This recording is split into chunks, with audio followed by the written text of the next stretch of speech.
Salam sejahtera semua.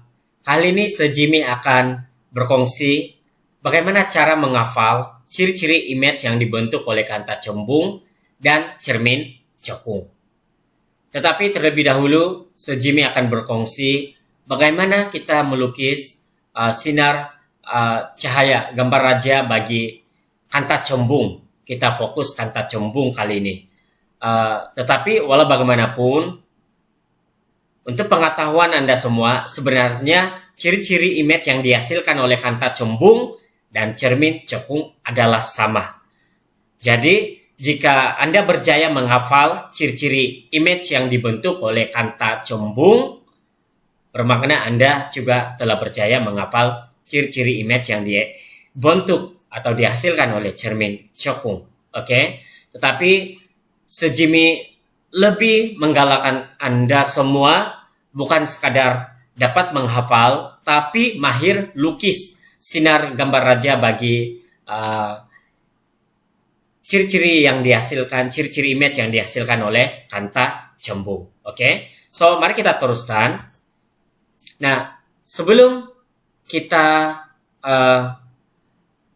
mahir melukis bagi kanta cembung, ada 3 rules atau peraturan yang perlu Anda semua kuasai.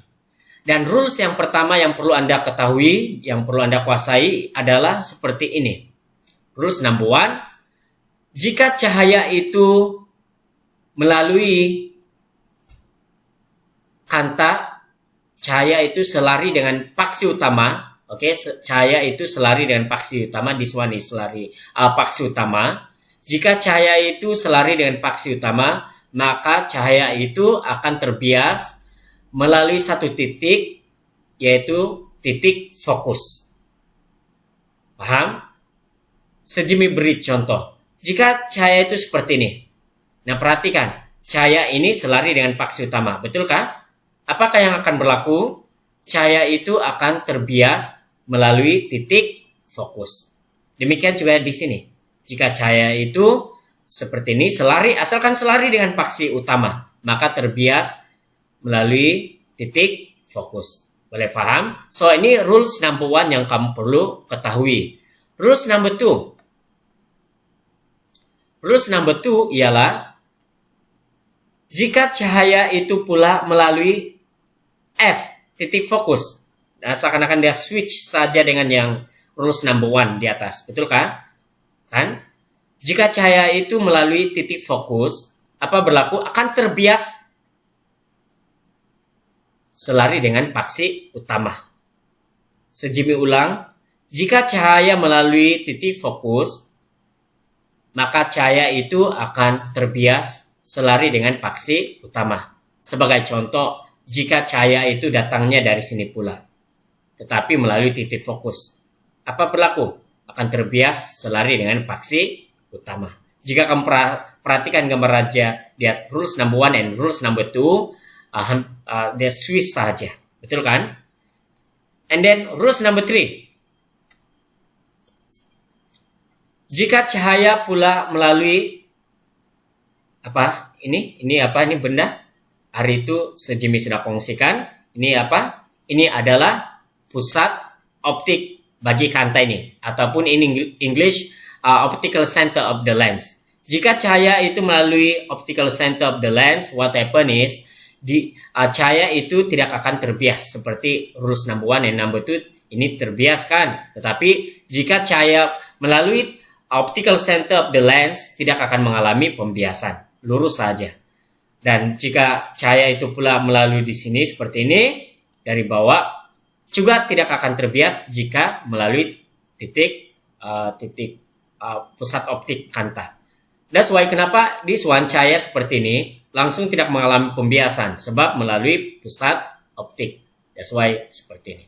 Boleh paham sini? So, ketiga rules ini kamu perlu ketahui supaya Anda mudah untuk lukis sinar gambar raja bagi kanta cembung. Oke? Nah, apakah akan berlaku jika ketiga rules ini kita gabungkan? Apa berlaku? Maka akan menghasilkan seperti ini. Rules number 1, this one, selari dengan paksi utama. Apa berlaku? Terbias melalui titik fokus di sini. Jika cahaya itu melalui optical center of the lens, dia akan tidak mengalami pembiasan. Manakala jika cahaya itu melalui this one, titik fokus, cahaya itu akan terbias selari dengan paksi utama. So, inilah yang akan terhasil jika kamu gabungkan ketiga-tiga rules ini. Walau bagaimanapun, untuk lukis nanti sinar gambar raja bagi kanta cembung, sebenarnya tidak semestinya kita menggunakan ketiga-tiga rules ini. Boleh guna rules number 1 dan rules number 2. Atau 1 dan 2. Boleh. Tidak ada masalah. Tidak perlu guna ketiga-tiga pun oke. Asalkan ada pertindian seperti ini. Pertindian. Nampak nih? Perhatikan ini. Ada pertindian di sini. Oke? Nah, di mana berlakunya pertindian, disitulah berlakunya terbentuknya image seperti ini. Boleh paham? Nah, cara kita lukis image adalah seperti ini. Objek di sini, betul kah? Maka bagaimana lukis objek? Karena objek di atas, maka kita lukis objek itu caranya dari paksi utama naik ke atas. That's why anak panahnya ke atas. Manakala ini, oleh karena pertindian berlaku di bawah, below the principal axis. So what happen is, kita dari sini turun bawah. Oke? That's why anak panah nanti kepalanya ke bawah, ke arah bawah. Ini ke atas. Kenapa? Sebab dari atas sini kan. So, mengapa ini sangat penting? Supaya dari sini kamu akan tahu salah satu ciri image pada waktu ini ialah karena dari atas ke bawah. Kenapa dari atas ke bawah? Sebab pertindian cahaya selepas pembiasan berlaku di bawah paksi utama. Seperti ini. Salah satu ciri image pada waktu ini, perhatikan kepala ini ke atas, ini kepala ke bawah. Betul kan? Kita panggil dia kepala lah. Maka salah satu ciri image pada waktu ini ialah song sang, inverted. Oke? Nah, sebelum kita melukis, ada satu lagi perkara yang kamu perlu ketahui, yaitu jika eksperimen dijalankan menggunakan kanta lens, jika kita conduct an experiment using lens seperti ini, cara susun radas adalah objek di sini, kanta di sini, dan screen itu haruslah di sini, screen. Oke? Tetapi jika kita jalankan eksperimen menggunakan cermin cekung seperti ini, objek itu harus di sini, tetapi screen harus bagian sini. Nah, jika kamu perhatikan, objek screen pula bagian sini. Itu jika kanta. Tetapi kalau cermin, seperti ini contohnya cermin cekung, jika objek di sini, screen juga harus di sebelah objek. Mengapa seperti ini? Mengapa seperti ini? Ini karena ialah logik jika cahaya seperti ini, apa berlaku kepada cahaya itu? Cahaya boleh tembus kan, boleh tembus kanta, betul kan? Betul kan? Paham ini? Tapi kalau cermin, mana boleh tembus cermin kan? Cahaya boleh tembus cermin? Tidak boleh kan? So, cahaya seperti ini akan terpantul ke arah sana. That's why kenapa screen itu harus kita susunan radasnya adalah lebih kurang seperti ini. Nah, mengapa ini sangat penting? Nah, dari sinilah kamu akan ketahui sama ada salah satu ciri image pada waktu itu maya atau nyata, real or visual.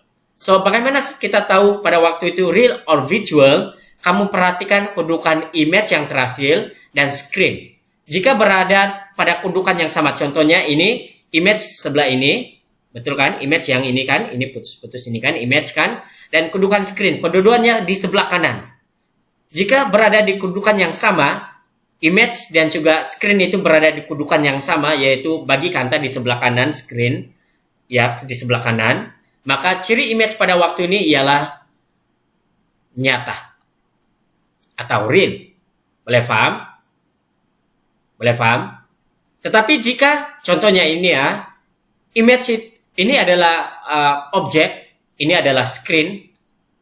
Tetapi apabila kamu lukis-lukis, image terbentuk di sini. Tengok sini screen, tapi image sebelah sini. berbeza kedudukan di antara image dengan juga screen.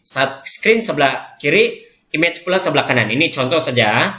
Maka pada waktu ini ciri-ciri image adalah maya ataupun virtual. Boleh paham? Boleh paham ini? Nah, selain daripada dari segi kedudukan screen, kita dapat mengetahui sama ada nyata ataupun virtual. Kadang-kadang soalan akan tanya definisi. What is the definition of real or virtual? Apa definisi? Kalau nyata, definisinya adalah image yang terbentuk. Image yang terbentuk di atas screen. Image yang terbentuk.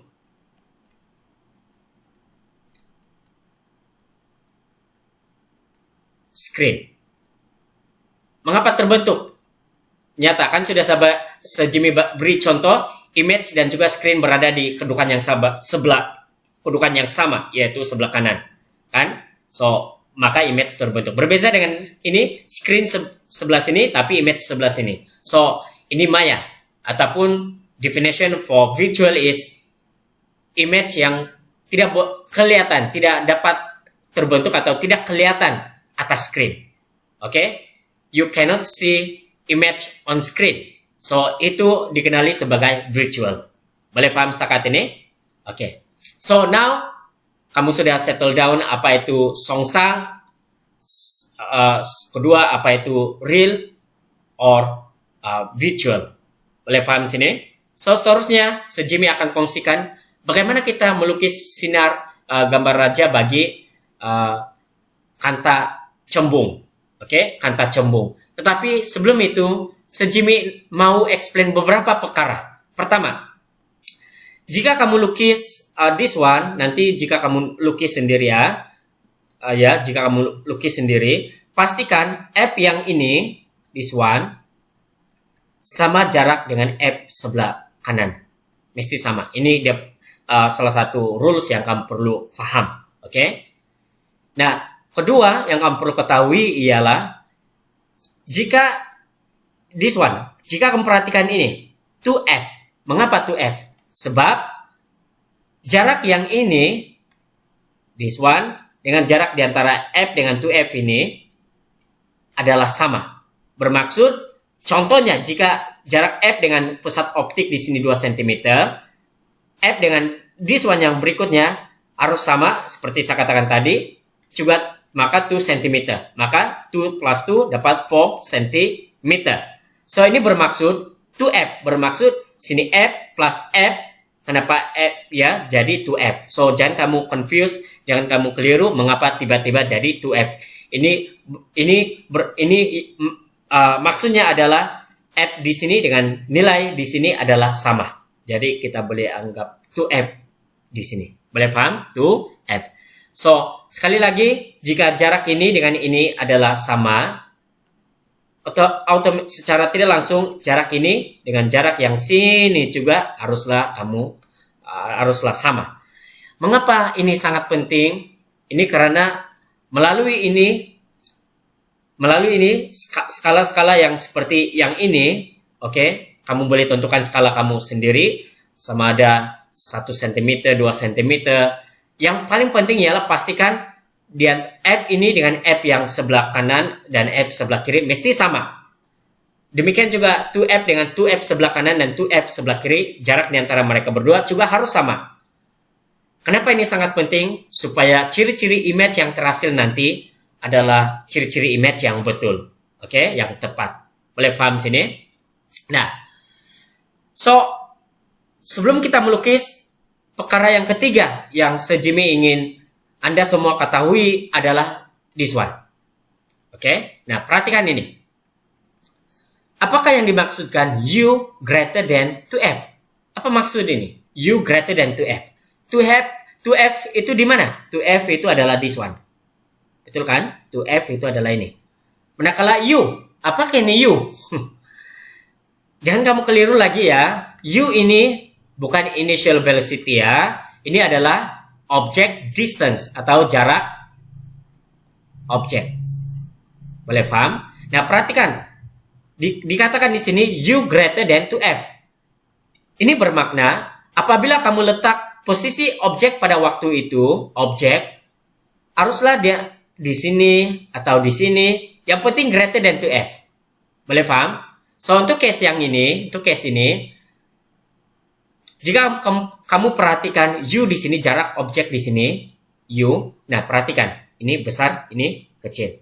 U greater than to F. So ini yang dimaksudkan U greater than to F, bermaksud objek itu, jarak objek pada waktu itu haruslah lebih besar daripada to F, bermakna jarak objek, kedudukan objek haruslah berada di sini ataupun yang sekarang ini. Asalkan lebih besar daripada to F. Sebab saya dapati ada student yang tidak mengerti ini membawa maksud apa. Ini maksud apa. Oke, paham ini? Nah, sekarang sampai waktunya yang dinanti-nantikan, yaitu bagaimana melukis image yang dibentuk oleh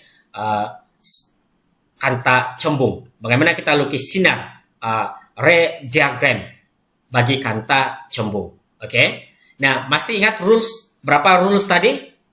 Ada 3 rules. Dan Sejimi juga katakan tadi, tidak semestinya ketiga-tiga rules ini kamu guna. Boleh 2 saja. Asalkan ada pertindian selepas pembiasan. Boleh paham? Sejimi beri contoh. Contohnya apabila U greater than to F, bagaimana kita lukis nanti adalah seperti ini. Kita guna rules number 1. Rules number 1 apa dia? Cahaya itu selari dengan paksi paksi utama. Apa berlaku? Pandai. Cahaya itu akan terbias melalui titik fokus. Ini rules number 1.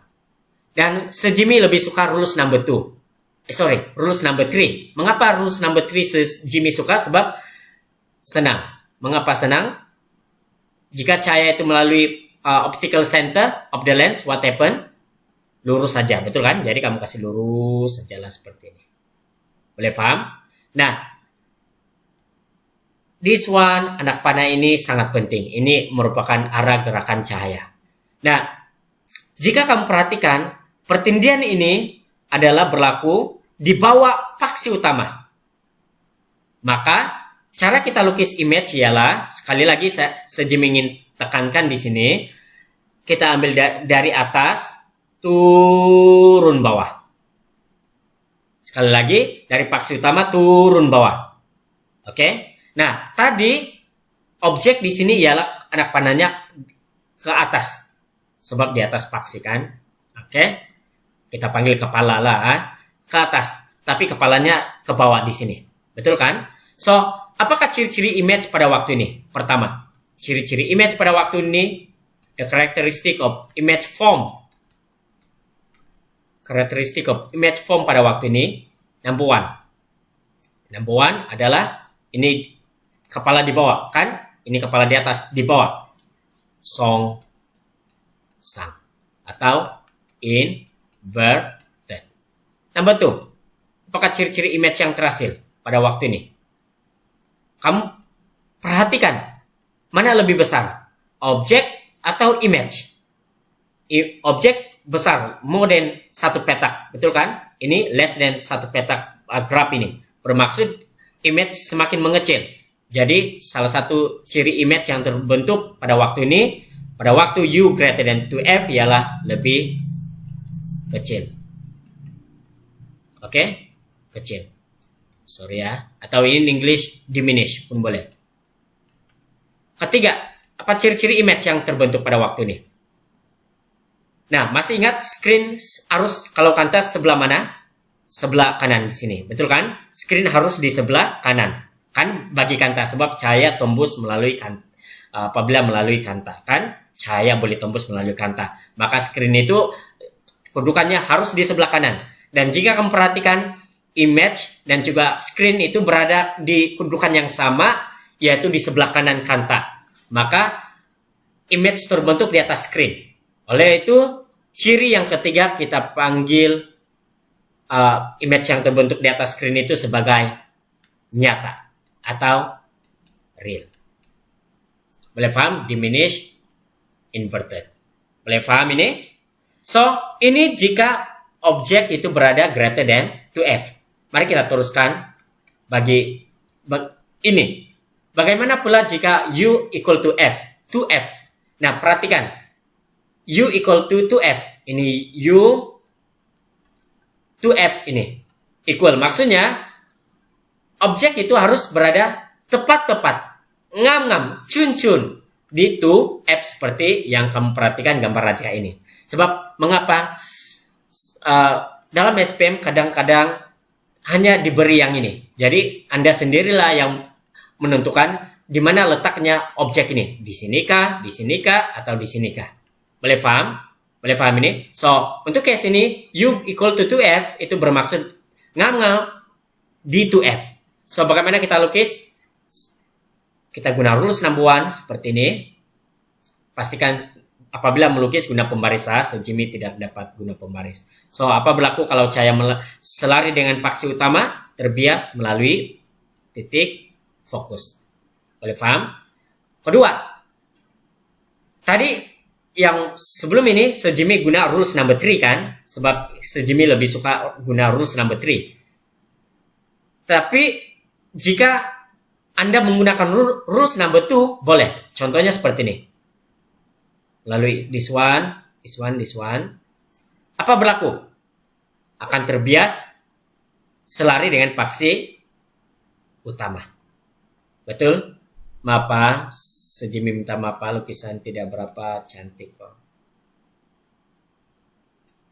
Terus number 1. Ini sejimi kasih cantik lagi ya, bengkok pula kan. That's why penting sekali guna pembaris. Nah, apabila kamu lukis, jangan lupa arah cahaya.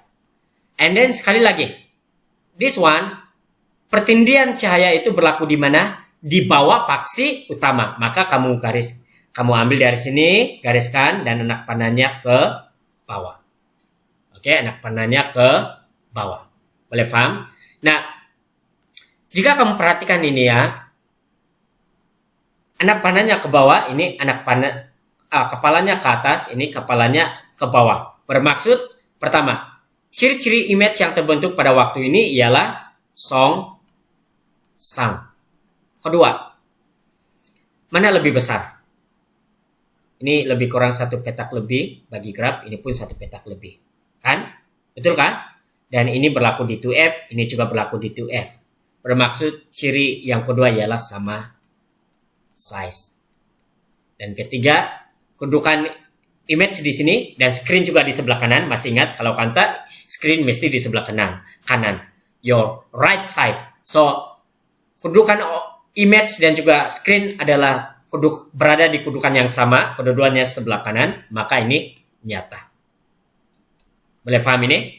Nah, sejimi ingin tekankan di sini sama size. Untuk case ini, apabila kamu draw, pastikan apabila kamu draw, cun-cun, ngam-ngam, tepat-tepat berada di bawah 2F. Seperti ini. Sebab memang pada waktu ini ciri-ciri image haruslah sama size. Boleh paham sini? Boleh paham? So, that's why kadang-kadang dalam SPM kan, soalnya akan tanya seperti ini.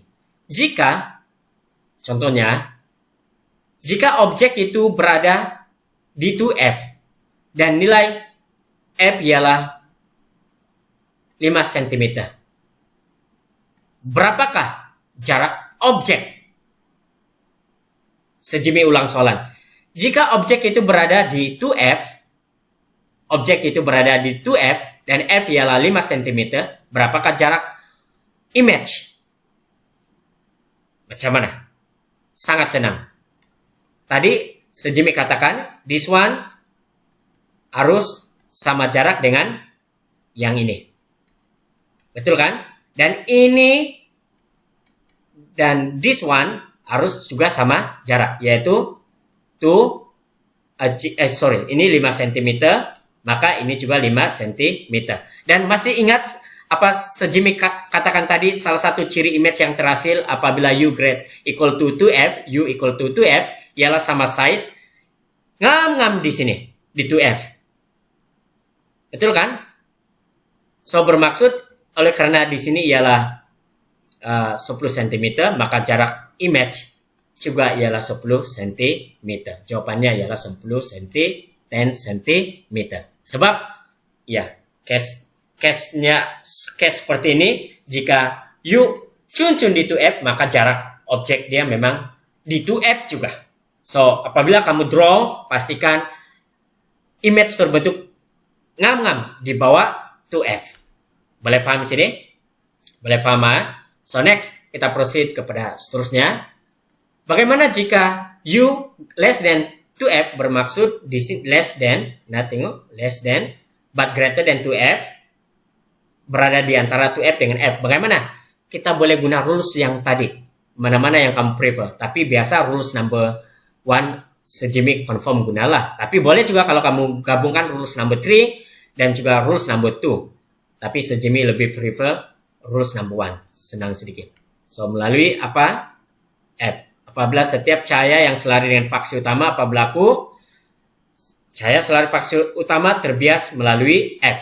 Dan rules number 3, apabila cahaya itu melalui pusat optik kanta, tidak akan mengalami pembiasan, sebaliknya akan terus mengalami seperti ini. Minta maaf apa, sejimi kas bagi cantik lagi. Oh, sorry.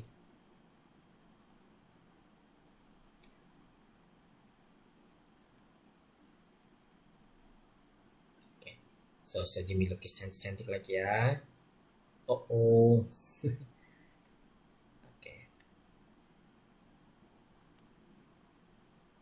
Panjangkan seperti ini kan. Panjangkan juga ini seperti ini. Oh. Seperti ini. Anda akan mendapati pertindihan berlaku di bawah paksi utama. So, image terbentuk. Kita turun, tarik bawah, anak panah ke bawah. Oke? So, perhatikan apakah ciri-ciri image. Pertama, ciri-ciri image pada waktu ini, pertama ialah kepala di bawah, ini kepala di atas, maka sang. Kedua, perhatikan siapa lebih besar, objek atau image. Image lebih besar, maka lebih besar.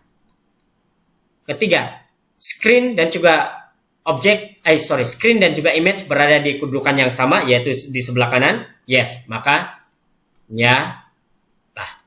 Oke? So, next, cara lukis yang seterusnya. Tapi terlebih dahulu ada satu kesilapan di sini. Apa dia? Jangan lupa anak panah. Boleh paham? Oke, next.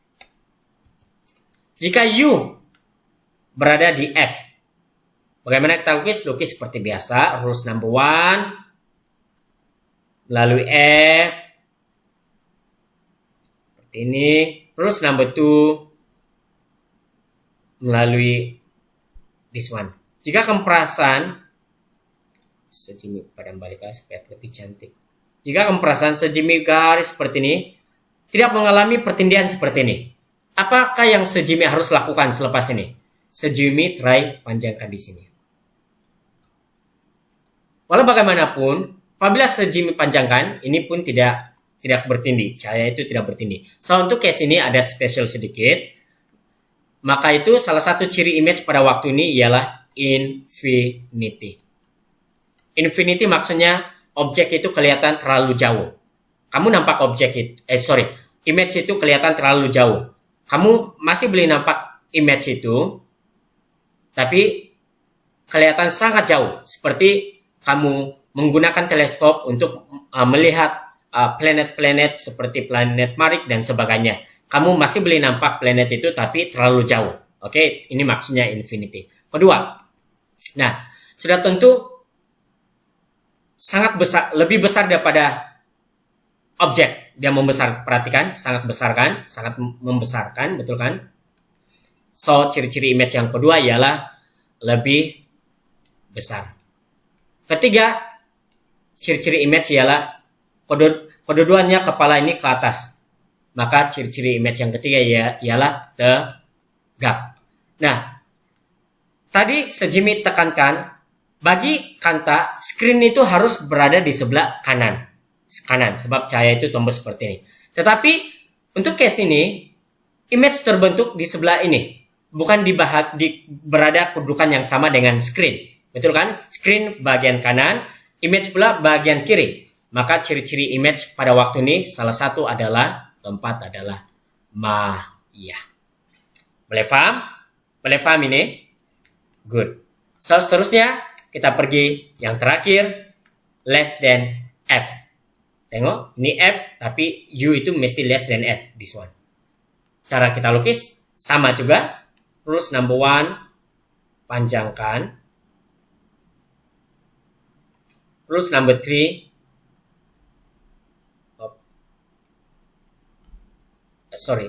rules number 3. Nah, jika kamu panjangkan seperti ini, tidak bertindih, tapi semakin melebar. Berbeza dengan U sama dengan F, betul kan? So, apa yang Sejimi lakukan? Sejimi akan panjangkan seperti ini.